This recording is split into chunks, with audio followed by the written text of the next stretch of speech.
Mictlampa 2016. El camino de los muertos. Calaverita. Párate. 31 de octubre. Halloween. Mi novia y yo llevábamos un par de meses tratando de consumar nuestra relación, por decirlo de algún modo. Ella es hija única y sus padres son médicos en el Seguro Social y trabajan turnos muy largos, por lo que después de la escuela se queda todo el día con su abuela, una vieja amargada y cascarrabias que, a resumidas cuentas, invertía todo su tiempo en hacerle la vida imposible. A base de chismes había conseguido que sus padres le prohibieran salir, lo cual complicó no solo nuestra relación, sino nuestras intenciones pasionales. Por eso, habíamos esperado ansiosos por el Día de Muertos, pues sus padres llevarían a su abuela al panteón a arreglar la tumba del abuelo, y no regresarían hasta ya muy tarde, dejándola sola en casa. De acuerdo al plan, sus padres y su abuela salieron muy temprano la mañana del 31 de octubre. Yo llegué un poco después. Apenas crucé la puerta, nos empezamos a comer a besos.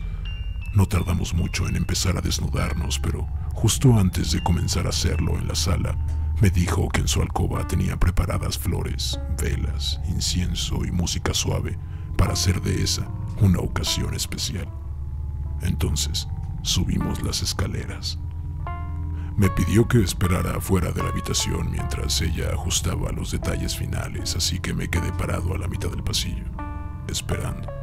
Frente a su alcoba estaba la habitación de su maligna abuela. La puerta estaba entreabierta, dejando salir un tenue resplandor que llamó mi atención. No pude con la curiosidad y eché un vistazo adentro. La habitación estaba impecablemente limpia y sumida en un ambiente enrarecido. Los muebles, aunque parecían piezas de museo, lucían lustrosos, como nuevos. Noté de inmediato ese extraño olor a mausoleo. Encontré la fuente del fulgor titilante en una mesa al fondo de la alcoba. Provenía de un par de pequeñas veladoras que alumbraban una minimalista ofrenda de Día de Muertos, decorada por unas pocas flores de cempasúchil, 2 portarretratos con viejas fotos en blanco y negro, y algunos crucifijos y varias pequeñas calaveritas de azúcar. Desde donde me encontraba, bajo el marco de la puerta, podía distinguir que aquellas calaveritas de azúcar no lucían exactamente como los típicos dulces de la temporada. Estas parecían más detalladas, deformes, con las cuencas de los ojos más grandes y las mandíbulas muy delgadas.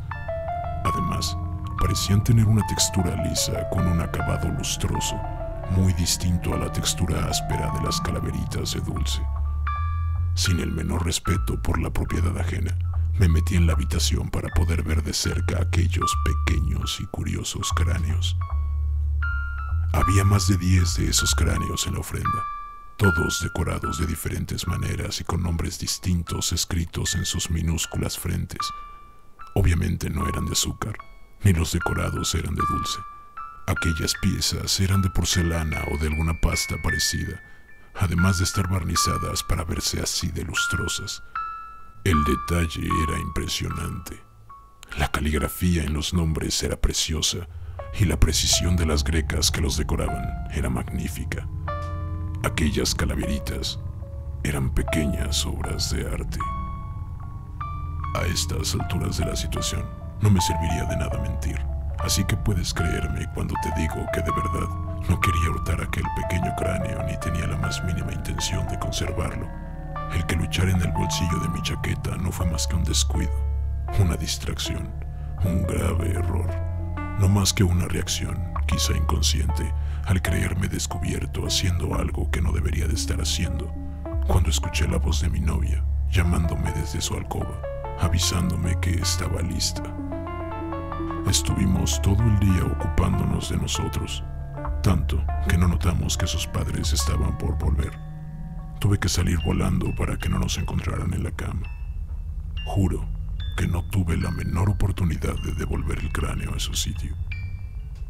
Llegué a mi barrio poco antes de las 10 de la noche. Mis vecinos tenían una fiesta de Halloween y me invitaron a beber una cerveza. 5 horas y varias caguamas después, por fin me fui a mi casa. Vivo solo con mi hermano, al que le encanta regañarme cada que llego borracho, así que entré sin hacer ruido para no alertarlo y evitarme el sermón. Pasaban de las 3 cuando me acosté a dormir. Llevaba algunos minutos luchando contra el mareo y la enfermiza sensación de que mi cama giraba como helicóptero cuando escuché que llamaron a mi puerta. No respondí, esperando que mi hermano pensara que ya estaba dormido y pospusiera el regaño para el día siguiente.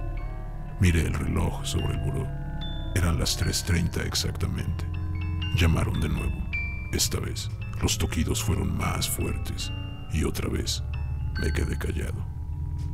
Hubo un par de segundos de silencio y luego los toquidos se volvieron escandalosos golpes en mi puerta. Molesto, grité preguntando qué quería, pero no hubo respuesta. Otra vez, después de unos segundos de silencio, golpearon de nuevo.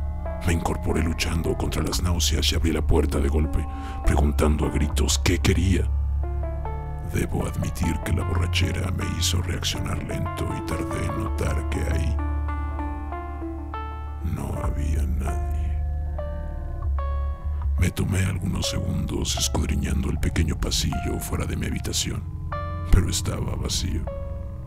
Poco después se abrió la puerta de la habitación de mi hermano y salió adormilado, rascándose la cabeza y preguntando a qué venían tantos gritos y golpes en la puerta. Pensé que era una broma suya y me dispuse a tupirlo a majaderías, pero de pronto vi cómo su gesto somnoliento se convirtió de la nada en un rictus de pánico. De nuevo, el alcohol me hizo incapaz de reaccionar tan rápido como él, que de inmediato se echó hacia atrás y azotó la puerta encerrándose en su habitación. Giré la cabeza buscando con la mirada qué había asustado a mi hermano. No tuve que buscarlo mucho.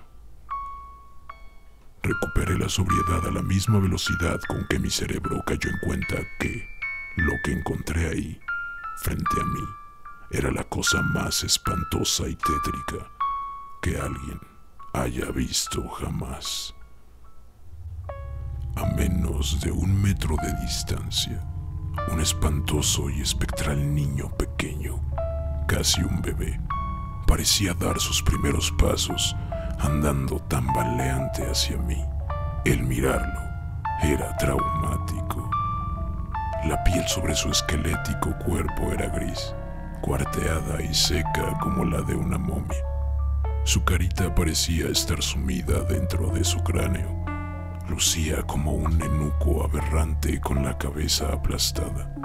Mientras se tambaleaba hacia mí, balbuceaba monosílabos que en ese momento y por el pánico retumbaron en mi cabeza, sonando con una aparente y ominosa coherencia. Reaccioné antes de que me alcanzara las piernas. Di un salto hacia atrás y azoté la puerta frente a él. Alcancé a escuchar un golpe seco como si hubiera caído. Inmediatamente después volvieron los golpes sobre la puerta, tan fuertes que la sacudían de su marco. Entre el escándalo de los golpes, mis gritos de desesperación y los gritos de pánico de mi hermano, seguía escuchando aquel espectro infernal y su maldito balbuceo de ultratumba que cada vez sonaba con más claridad, casi como una frase completa, como una pregunta. Aquella pesadilla parecía no tener fin. Los golpes y los gritos se continuaron por casi 1 hora hasta que alcancé a escuchar la voz de mi hermano en el cuarto contiguo, diciéndome que me pusiera a rezar. A duras penas atiné a repetir el Padre Nuestro, y aunque los golpes se detuvieron y el maldito balbuceo por fin cesó, no paramos de rezar a todo pulmón hasta que el cielo empezó a clarear. Pasadas las 6 de la mañana.